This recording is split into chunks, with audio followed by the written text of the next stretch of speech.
बलवंतपुर कहकर एक गांव में अनुपम अपनी बीवी सुधा के साथ रहता था। अनुपम की तेल की दुकान थी, जहां पर वो तरह तरह के तेल बनाकर बेचा करता था। सुधा भी उसके साथ तेल बनाती थी और इस प्रकार वो दोनों मियाँ बीवी अच्छे से अपनी दुकान को चला रहे थे। अरे अनुपम भाई साहब, मैंने तुम्हारी इस दुकान के बारे में कई सारी अच्छी अच्छी बातें सुनी हैं। मुझे सूरजमुखी और मूंगफली का तेल चाहिए, वो भी 2 कनस्तर भर के। धन्यवाद भाई साहब, मैं अभी भर देता हूँ तुम्हारे लिए तेल। हाँ हाँ ठीक है। बहन जी, आप बताइए आपको कौन सा तेल चाहिए? अरे सुधा बहन, मुझे भी एक पूरा कनस्तर भरकर चावल के भूसे से बना हुआ तेल चाहिए। सुना है आपकी दुकान में वो बहुत अच्छी मात्रा में मिलता है और एकदम शुद्ध और ताज़ा होता है। जी बहन जी, आपने बिल्कुल सही सुना है। हम अपने ग्राहकों को जो भी तेल देते हैं वो 100% शुद्ध और ताज़ा होता है, बिना किसी मिलावट के। अरे वाह, क्या बात है! आप दोनों की यही ईमानदारी तो आप दोनों की दुकान को एक अच्छी दुकान बनाती है। वरना आजकल के जमाने में बाजार में ये सब अपनी जेब में पैसे भरने के लिए ही बैठे हुए हैं। कोई भी पुण्य नहीं कमाना चाहता है, सब बस पाप की सीढ़ी से ही आगे बढ़ना चाह रहे हैं। ग्राहक सुधा और अनुपम के नेक और परोपकारी स्वभाव को देखकर काफी प्रसन्न होते हैं और उन्हें उनकी बातें सुनकर ही एक अलग सा अपनापन महसूस होता है। ये भी एक बहुत बड़ा कारण होता है सुधा और अनुपम के तेल की दुकान की तरक्की का। लेकिन उनकी दुकान के सामने एक मसाले की दुकान होती है, जिसकी मालकिन झुमरी नाम की एक खड़ूस महिला होती है। वो सुधा और अनुपम की दुकान की प्रगति देखकर खूब जलती है। ये अनुपम और सुधा के तेल की दुकान में तो दिन के 8 पहर ग्राहकों का आना जाना लगा ही रहता है। और एक मेरी मसाले की दुकान है, जहाँ पर मुश्किल से ही कोई ग्राहक मसाले खरीदने आता है। समझ में ही नहीं आता कि या तो मैं पनौती हूँ या ये दुकान। लेकिन असल में देखा जाए तो असली पनौती तो ये दोनों मियाँ बीवी और उनकी ये सड़ी हुई तेल की दुकान है। इन दोनों की दुकान के बाहर ग्राहक जमे हुए रहते हैं और सबकी नजर बस इनके तेल की दुकान पर ही जाती है। और मेरी दुकान पर तो कुत्ता तक दुम हिलाते हुए नहीं आता। अनुपम और सुधा दिन रात और खून पसीना एक करके मेहनत मशक्कत करते हैं और तेल बनाते हैं। वो निस्वार्थ भाव से अपना काम करते हैं, इसीलिए लक्ष्मी मैया की उन पर कृपा बनी हुई रहती है। लेकिन उनकी दिन ब दिन बढ़ती उन्नति को देखकर झुमरी मसाले वाली की जलन भी बढ़ती जाती है और उस जलन के मारे उसके मन में बुरे विचार उत्पन्न होने लगते हैं। अरे बहुत हुआ इन दोनों मियाँ बीवी का नाटक। अब मैं इन दोनों को यहाँ और रहने नहीं दूंगी। इनकी तरक्की के रास्ते में अब मैं काली बिल्ली बनकर आऊंगी और ऐसा रास्ता काटूंगी कि ये दोनों ऊंचाई से नीचे ही गिर जाएंगे, वो भी अपने मुंह के बल पर, और फिर कभी उठने के लायक ही नहीं रहेंगे। एक रात जब अनुपम और सुधा दोनों सोए होते हैं, तभी झुमरी चुपके से उनकी दुकान के पीछे की खिड़की से अंदर घुसती है और उनके तेल में गंदे तेल की मिलावट करती है। अरे कहते हैं कि एक गंदी मछली पूरे तालाब को खराब कर सकती है, वैसे ही अब ये गंदा तेल इस पूरे अच्छे तेल को खराब कर देगा और फिर ग्राहक बीमार हो जाएंगे और इसका सारा बिल फटेगा अनुपम और सुधा के नाम पर। मैं उस पल का बेसब्री से इंतजार कर रही हूँ जब ये सब हकीकत में होगा। झुमरी तेल में मिलावट करके वहाँ से चली जाती है, जिसके बाद अगली सुबह जब अनुपम और सुधा सारे तेल को निकालने जा रहे होते हैं, तभी अचानक से उस तेल का बड़ा बर्तन पलट जाता है और सारा का सारा तेल फर्श पर फैल जाता है। हे भगवान, हमने इतनी मेहनत से ये जैतून का और तिल का तेल बनाया था और ये तो पूरा का पूरा बर्बाद हो गया। अब हम क्या करेंगे? ग्राहकों के ऑर्डर का क्या होगा? हमें ग्राहकों को बताना होगा सुधा कि ये तेल गलती से फैला है, इसमें हमारा कोई कसूर नहीं है। हाँ अनुपम जी, बिल्कुल सही कह रहे हो आप। हमारे पास ग्राहकों को ये सच बताने के अलावा और कोई चारा नहीं है। अनुपम और सुधा ग्राहकों को जो सच है वही बताते हैं और उन्हें थोड़ा बहुत नुकसान हो जाता है। वहीं कुछ ग्राहक कुछ देर रुकते हैं और अगले दिन तेल लेकर जाते हैं। ये सब देखकर झुमरी को बहुत गुस्सा आता है। अरे इतनी मेहनत से वो चाल चली थी, लेकिन मेरी चाल नाकामयाब हो गई।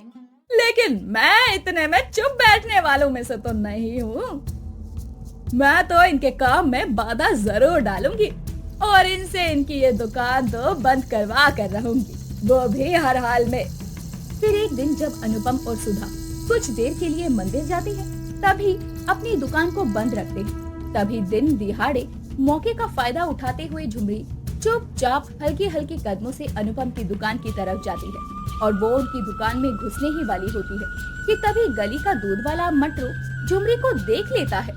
अरे झुमरी बहन, कहाँ जा रही हो? आपकी दुकान तो वहाँ है, तो फिर आप अनुपम की तेल की दुकान में क्या करने जा रही हो? वो मैं दरअसल, अरे मुझे ना राई का तेल लेना था, वो ही लेने के लिए यहाँ आई थी मैं। फिर देखा कि दुकान तो बंद है। अरे झुमरी बहन, कैसी बात कर रही हो आप? मैं इतनी दूर से आ रहा था, तभी मैंने देखा कि अनुपम भाई की दुकान बंद है और आप इतने पास से भी ये नहीं देख पाई कि उनकी दुकान बंद है। अजीब बात है। ए बटरू, ज्यादा बकवास मत कर और अपने काम से काम रख। आया बड़ा। झुमरी मुंह बनाते हुए वहाँ से गुजरते हुए चली जाती है और अपनी दुकान में घुसती है और मटरू भी वहाँ से चला जाता है। उसके 5 मिनटों बाद अनुपम और सुधा दुकान में आ जाते हैं और इस बार भी झुमरी अनुपम और सुधा की दुकान में कोई बखेड़ा खड़ा नहीं कर पाती। अरे ये सब उस मटरू के कारण ही हुआ है। सत्यानाश हो उस मटरू का, नालायक कहीं का। अगर वो मुझे टोक कर मुझसे सवाल जवाब नहीं करता तो वक्त जाया नहीं होता। सुधा, चलो अब हम अपने बाकी के काम को शुरू करते हैं। हाँ अनुपम जी, बहुत सारा काम पड़ा है, समय पर निपटाना होगा वरना बहुत गड़बड़ हो जाएगी। हाँ सुधा। एक दिन झुमरी अपनी दुकान में बैठी हुई देखती है कि अनुपम पैसे गिन रहा है और उसके हाथ में इतने सारे पैसे देखकर झुमरी की आंखें फटी की फटी रह जाती है। ये अनुपम तेली, इसके पास तो मुझसे भी ज्यादा पैसे हैं। सच में ये बहुत अमीर है। होगा भी क्यों नहीं, दिन रात इनकी दुकान में कई सारे ग्राहक तेल खरीदने आते हैं। अब देखो, मैं तुम्हारे पैसे ही चुराऊंगी अनुपम और सुधा। बिना पैसों के तुम तेल बनाने के लिए लगाने वाली सामग्री कहाँ से लाओगे? एक प्रकार से तुम्हारा काम ही रुक जाएगा। झुमरी फिर एक बार रात में चुपके से अनुपम और सुधा की दुकान में घुसकर अनुपम के पैसों की पोटली को चुराती है और उस पोटली को अपने साथ ले जाती है। अब अनुपम की दुकान के पैसों की पोटली मेरे पास है। अब उनके पास कुछ पैसे ही नहीं बचे हैं। अगले दिन जब सुधा और अनुपम दुकान से पैसों की पोटली गायब देखकर बहुत ज्यादा घबरा जाते हैं, तो वो उस पोटली को पूरी दुकान में ढूंढते हैं, लेकिन उन्हें वो पोटली कहीं भी नहीं मिलती। हे राम, अब हम क्या करें अनुपम जी? पोटली तो कहीं भी नहीं मिल रही है। हाँ सुधा, मुझे अच्छी तरह से याद है कि मैंने पोटली यहीं पर रखी थी। उस पोटली में ही सारे के सारे पैसे थे। अब हम बिना पैसे के काम को आगे कैसे बढ़ाएंगे? आज तो सामग्री भी लानी थी, सारी की सारी सामग्री खत्म हो चुकी है। बगैर सामग्री के हम तेल कैसे बनाएंगे? हाँ अनुपम जी, वही तो बड़ी मुसीबत हो चुकी है। ये क्या? ये देखिए अनुपम जी, हमारी दुकान के पीछे वाली खिड़की ये खुली हुई है। इसका मतलब रात में हमारी दुकान में चोर आया था और उसी ने पैसों की पोटली को चुराया है। सुधा, तुम बिल्कुल सही कह रही हो, वही हुआ है। वरना ये पीछे वाली खिड़की को तो हम दोनों बिल्कुल छूते भी नहीं हैं। अब हम क्या करें जी? कैसे पता लगाएं कि किसने चोरी की है? हमें ये बात मुखिया जी को बतानी होगी। अब वही हमें इस दुविधा भरे समय में मदद कर सकेंगे। जी चलिए, अभी उनके पास चलते हैं। वो दोनों गांव के मुखिया के पास जाते हैं और उसे जाकर सब कुछ बताते हैं। ये सब सुनने के बाद मुखिया भी बहुत चक्का रह जाता है। तुम्हारी दुकान में चोरी? हे भगवान! अनुपम, सुधा, तुम चिंता मत करो, मैं अपने आदमियों को भेज रहा हूँ गांव में तलाशी लेने।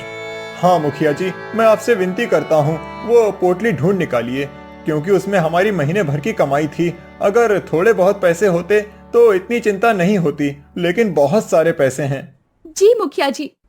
तुम दोनों को विनती करने की कोई आवश्यकता नहीं है। मैं जानता हूँ कि तुम दोनों पति पत्नी कितने मेहनती और ईमानदार हो। मेरी घरवाली को भी तुम्हारे दुकान का तेल बड़ा पसंद आता है और मेरे परिवार वाले भी तुम्हारे तेल में पका हुआ खाना बड़े चाव से खाते हैं।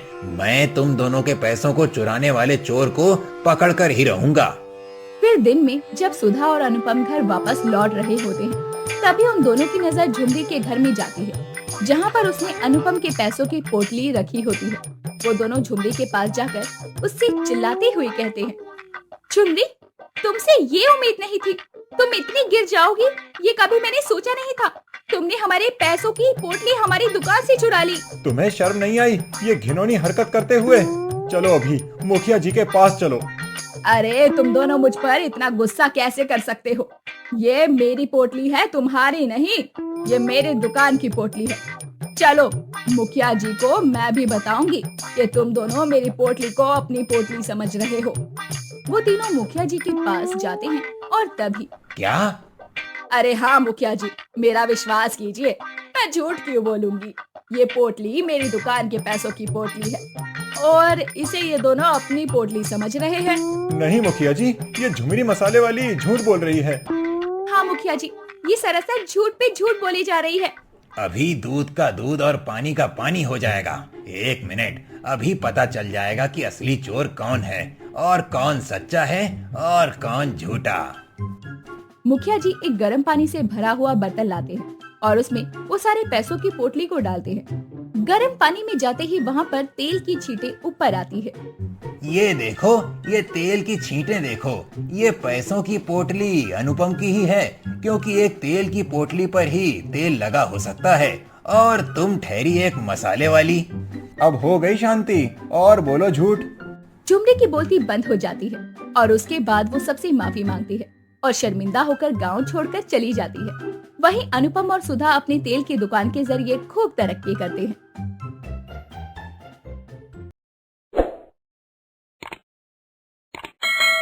भूषणपुर कहकर एक गांव में बूढ़ा त्रिलोकी अपनी बड़ी बेटी विवेक और छोटी बेटी अनुज के साथ रहा करता था। त्रिलोकी एक बहुत ही मेहनती किसान था। उसने सब्जियों के व्यापार से काफी संपत्ति कमा ली थी और अब उसकी तबीयत काफी ज्यादा खराब हो चुकी थी। विवेक, अनुज, बच्चों, मैं कभी भी इस दुनिया से जा सकता हूँ। मेरा बुलावा अब चंद दिनों में आने ही वाला है, इसीलिए मेरे जाने के बाद तुम दोनों को कोई दिक्कत ना हो। इसीलिए मैंने ये फैसला लिया है कि मैं अपनी जायदाद का आधा हिस्सा तुम दोनों के नाम करके जाऊंगा। इसीलिए कानूनी कागजों पर दस्तखत कर दो बेटा। बाबूजी, आप ये सब छोड़िए, आप कहीं नहीं जाओगे। आपको और जीना है, हमारे लिए, हमारी खातिर। हाँ बाबूजी, ऐसा मत कहिए, हम आपके बिना कैसे जिएंगे। बचपन में माँ के जाने के बाद आप ही ने हमें संभाला है, आप ही हमारी माँ बने और पिता भी। हमें छोड़कर मत जाइए बाबूजी। नहीं अनुज और विवेक, मुझे जाना होगा। मैं बहुत बीमार हूँ और अभी नहीं तो एक ना एक दिन तो सबको ही जाना है। इसीलिए मुझे जाने दो बच्चों, मुझे जाने दो। खुशी खुशी अपने बाबूजी को विदा करो तुम दोनों। विवेक, अनुज, तुम दोनों में मैं बांट देता हूँ अपनी जायदाद।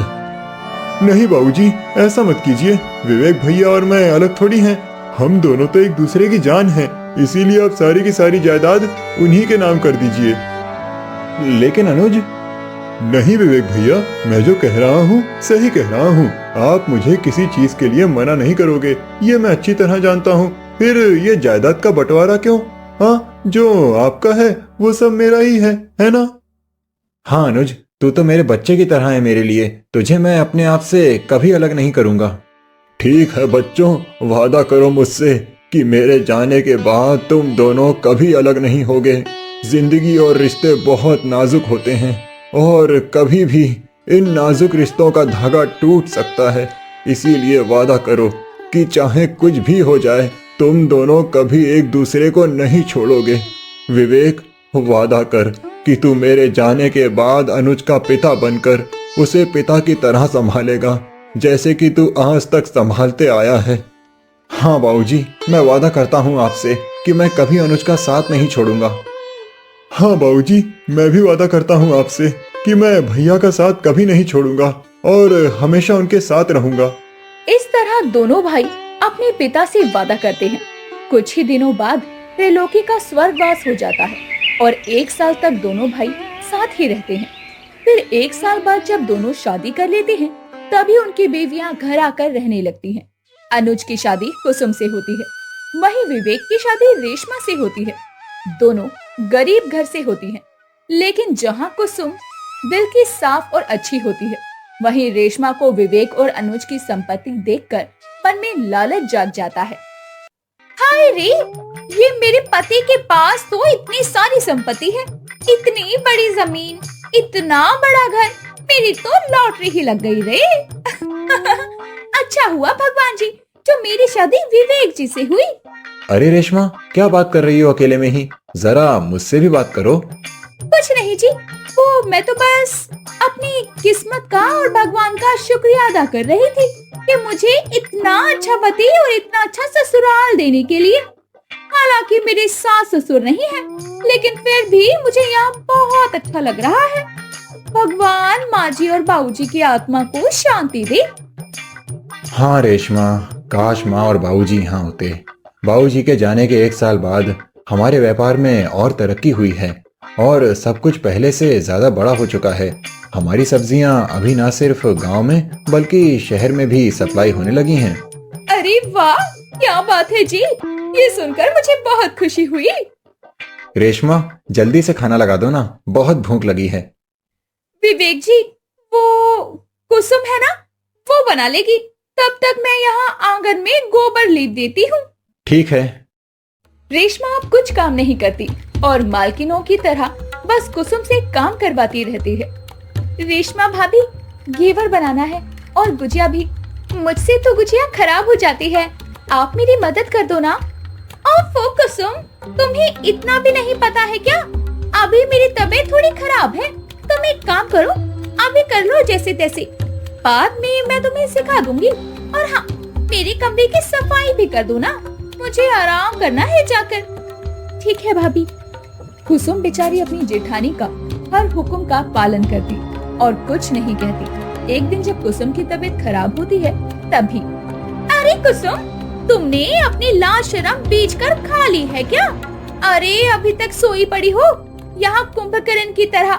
जाओ, जाकर खाना बनाओ, वरना विवेक जी और देवर जी दोनों क्या ले जाएंगे यार डब्बे में। रेशमा भाभी, मुझे बहुत तेज की बुखार है, मेरी तबीयत ठीक नहीं है, इसीलिए आज मुझे आराम करने दीजिए ना। आप ही बना दीजिए आज खाना। क्या? उसमें क्या होता है भाभी, रोज तो कुसुम घर का सारा काम करती है, एक दिन अगर आपने कर दिया तो उसमें क्या होता है? आप देख नहीं पा रही हैं क्या कि कुसुम बुखार से बुरी तरह से तप रही है? अभी अभी वैद्य जी के पास से दिखा कर लाया हूँ मैं इसे। देवर जी, मैं आपकी भाभी हूँ तो मुझसे तमीज से पेश आइए। और मैं अपनी देवरानी से बात कर रही हूँ। हम देवरानी जेठानी के बीच में आप मुंह मत घुसाइए अपना। जेठानी दूसरी सास होती है, इसीलिए मैं कुसुम को जो चाहे वो हुक्म दे सकती हूँ। आप कोई नहीं होती है मुझे रोकनी या टोकने वाली। लेकिन भाभी। सही कह रही है रेशमा। अरे कुसुम को क्या हुआ है इतना जो ये बिस्तर पकड़कर बैठ गई? देखो कुसुम और अनुज, अगर इस घर में रहना है तो काम करना पड़ेगा। रेशमा तुमसे बड़ी है, इसीलिए उसके आदेशों का पालन करना तुम्हारा फर्ज है, तुम्हारी जिम्मेदारी है। लेकिन भाई साहब। अब मुझे इस विषय पर कोई बहस नहीं चाहिए। चलो काम पर लगो, और आज मुझे पुदीना की चटनी भी खानी है और बचे हुए आटे का हलवा भी बना दो। ठीक है भाई साहब। बीमारी की हालत में भी कुसुम को उठकर काम करना पड़ता है। रेशमा और विवेक बहुत निर्दयी हो जाते हैं और वो अनुज और कुसुम के साथ नौकरों की तरह पेश आने लगते हैं। एक दिन, विवेक जी, आपने कहा कि सारी की सारी जायदाद आपके नाम पर है, लेकिन अगर किसी दिन देवर जी ने आपसे जायदाद का हिस्सा मांगा तो क्या करेंगे? ऐसा कभी नहीं हो सकता रेशमा, क्योंकि अनुज बहुत भोला और बेवकूफ है, उसे इस सब का ज्ञान नहीं है। हम यूं ही ऐश करेंगे और उन दोनों से काम कराएंगे। मैं बाहर व्यापार और खेत में अनुज से, और तुम घर में कुसुम से। वो बात तो है जी, लेकिन कभी अगर उन्होंने आपसे जायदाद मांगी तो क्या होगा? सुनिए, मेरे पास एक बहुत बढ़िया सुझाव है। ऐसी नौबत आए ही ना, इसलिए आप वकील से जाकर ऐसे कागज बनवाइए जिनमें ये लिखा होगा कि देवर जी कभी आपसे जायदाद का हिस्सा नहीं मांग सकते और जायदाद हमेशा आपके नाम पर ही रहेगी। लेकिन रेशमा, इस सब की क्या जरूरत है? अरे जरूरत है जी, मैं जितना कह रही हूँ आप उतना ही कीजिए। एक बार वो कागज बन गए, उसके बाद आप चालाकी से देवर जी से उन कागजों पर दस्तखत करवा लीजिए। और वो तो आपसे इतना प्यार करते हैं, तो एक नजर भी फेरेंगे नहीं उन कागजों पर। अच्छा ठीक है बाबा, मैं परसों ही वकील के पास जाऊंगा। ये हुई ना बात। रेशमा और विवेक दोनों की बातें अनुज कमरे के बाहर से सुन लेता है और ये सब सुनकर उसे काफी हैरानी होती है, मानो उसके पैरों तले जमीन ही खिसक जाती है। विवेक भैया मेरे साथ ऐसा कैसे कर सकते हैं? ये मैं कभी सोच नहीं सकता था। ये आपने बहुत गलत किया भैया। आज तक आपसे प्यार करता था, इसीलिए मैंने कुछ नहीं मांगा। लेकिन अब बंटवारा होकर रहेगा और होकर ही रहेगा, क्योंकि अब मैं अपना हक नहीं छोड़ूंगा। आपको आपके ही बुने हुए जाल में फंसाकर अपना हिस्सा लूंगा मैं। परसों विवेक वकील के पास पहुँचे उससे पहले ही अनुज वकील के पास पहुंचकर उसे ढेरों पैसे देते हुए कहता है, मैं जानता हूँ कि ये पैसे देकर मैं बहुत गलत काम कर रहा हूँ, लेकिन तुम ये पैसे रखो और मैं जो कह रहा हूँ वही करो। कल भैया यहाँ तुम्हारे पास आकर ऐसे कागज बनवाने वाले हैं जिसमें ये लिखा रहेगा कि मैं उनसे कभी कोई हिस्सा नहीं मांग पाऊंगा, लेकिन तुम वैसे कागज मत बनाना। उसके बदले में तुम उस कागज में ये लिखना कि जायदाद का आधा हिस्सा अनुज यानी मेरे नाम होगा। क्या विवेक तुम्हें इतना बड़ा धोखा कैसे दे सकता है? ये मैं कभी सोच भी नहीं सकता था। अनुज, तुम चिंता मत करो और तुम्हें मुझे ये पैसे देने की भी कोई जरूरत नहीं है। मैं कागज बनाऊंगा क्योंकि मैं जानता हूँ कि तुम सही हो और विवेक गलत। आपका बहुत बहुत धन्यवाद वकील साहब। वकील वो कागज बनाता है और विवेक उन्हें बिना पढ़े ही अनुज से साइन करवाता है। अनुज, ये कुछ कागजात हैं। एक कंपनी में सब्जियां भेजनी है ना, उसके सप्लाई का कांटेक्ट है। मैंने दस्तखत कर दिए हैं, बस तू भी कर दे। ठीक है भैया। अनुज उन कागजों पर साइन करता है और अगले दिन वो और कुसुम अपना सारा सामान पैक करके वहाँ से जाने लगते हैं। ये देखकर रेशमा और विवेक भौचक्का रह जाते हैं। कहाँ जा रहे हो तुम दोनों? बस विवेक भैया, अब हमें और नहीं रहना यहाँ। आपको क्या लगता है मुझे कुछ पता नहीं चलेगा? मुझे सारा सच पता चल चुका है। अब जायदाद का बंटवारा हो चुका है और हमें हमारे हिस्से की जायदाद मिल चुकी है, जो आप हमारे नाम कभी नहीं होने देने वाले थे। क्या? लेकिन ये सब कैसे हुआ?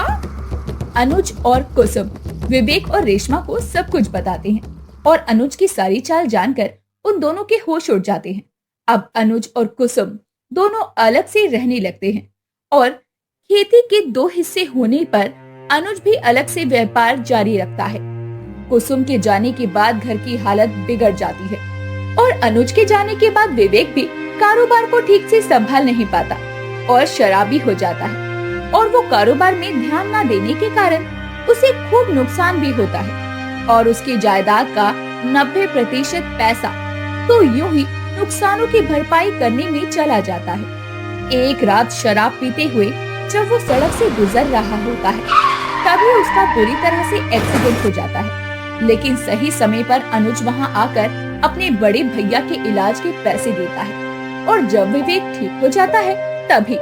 माफ कर दे अनुज, मैंने तेरे साथ इतना गलत किया, लेकिन फिर भी तू मुझे बचाने आया। मेरे इलाज के पैसे दिए तूने। विवेक जी के साथ साथ मैं भी आप दोनों से माफी मांगना चाहती हूँ। हमें हमारी सारी गलतियों का एहसास हो चुका है अब। हाँ अनुज, हम दोनों को अपनी सारी गलतियां सुधारने का एक आखिरी मौका दे दे मेरे भाई। कुसुम और तेरे बिना घर में रौनक ही नहीं है और ना ही कारोबार में। मुझे और रेशमा को अपने बुरे कर्मों की सजा मिल चुकी है, हमें माफ कर दे। हाँ देवर जी, कुसुम हमें माफ कर दो और खत्म करो ये बंटवारा, एक हो जाओ। रेशमा और विवेक वाकई में तहे दिल से अनुज और कुसुम से माफी मांगते हैं, जिसके बाद वो दोनों उन्हें माफ कर देती हैं और बंटवारा मिटाकर चारों फिर से एक साथ रहने लगते हैं। कुछ सालों बाद दोनों भाइयों को बच्चे हो जाते हैं और पूरा परिवार अब एक खुशहाल जीवन जीने लगता है।